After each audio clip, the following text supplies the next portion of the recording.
When I first recorded that, I was afraid because I stuttered a lot worse than I currently do, although that's hard to believe. I don't know. I could be all wrong.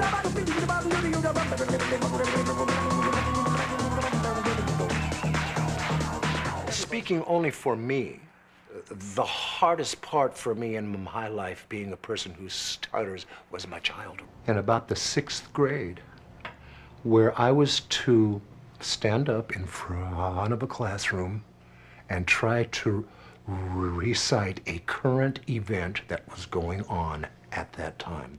But I got up in the classroom, broke out tears, and cried and went back to my seat. I could not get the first word out. I remember one time, several of my friends locked themselves up in a house and started making these grotesque sounds at me. And I waited for them for 2 days, and I finally got them. The other side of the coin is that I had a very musical household. My mother sang, my brother sang, we had a piano, and we always heard Armstrong and Ella Fitzgerald. When I was in the stuttering was turbulent, but so it inspired the musical aspects in me to come out. So I think all through my childhood, all the way into my teenagehood, I had a concept of like, I'll show them. I may stutter, but watch this.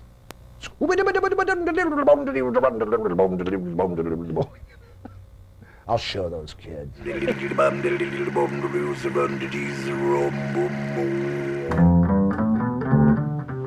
I took my first drink about the age of 14, and I said, wow, this feels good.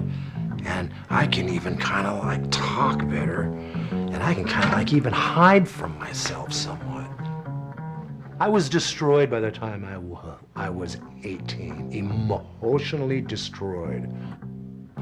I spent the majority of my life hiding out, all the way up till I was 45.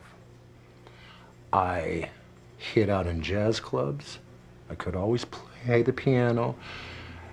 And about 1992, I got to hotels in Europe. I could still hide there. I struggled for years as a jazz artist. With or without the stuttering, it was still tough.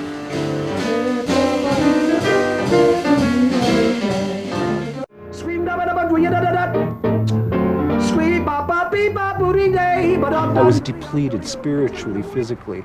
Had to get help. I sought help through an outside group.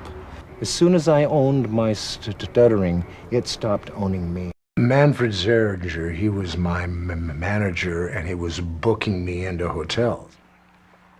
One day I scat sang for him, and my wife gave him a tape of me scat singing to Thelonious Monk's Well You Needn't. Manfred heard that,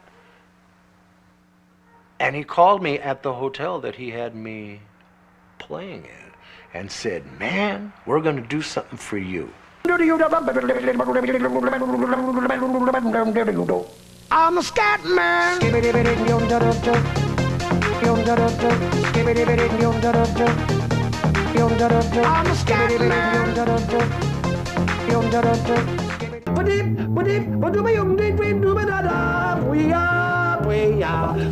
I think the one thing I'd like to tell the kids is that you can have a full and complete productive life even though you stutter. Stuttering has turned from a handicap into an asset.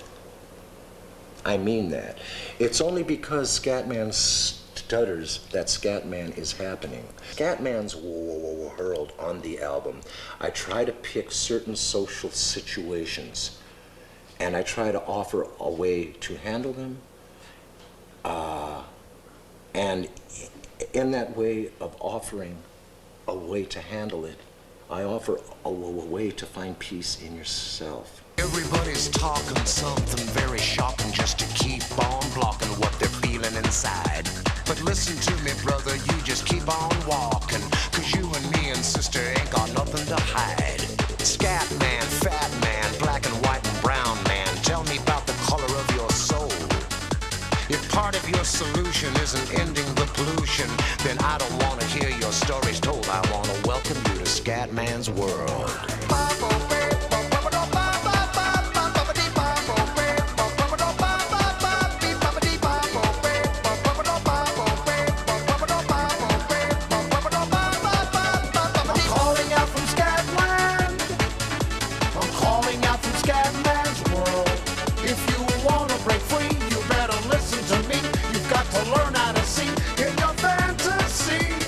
Everybody's born to compete as he chooses, but how can someone win if winning means that someone loses? I sit and see and wonder what it's like to be in touch. No wonder all my brothers and my sisters need a crutch. I want to be a human being, not a human doing. I couldn't keep that pace up if I tried. The source of my intention really isn't crime prevention. My intention is prevention of the lie. Yeah, welcome to the Scatman's world.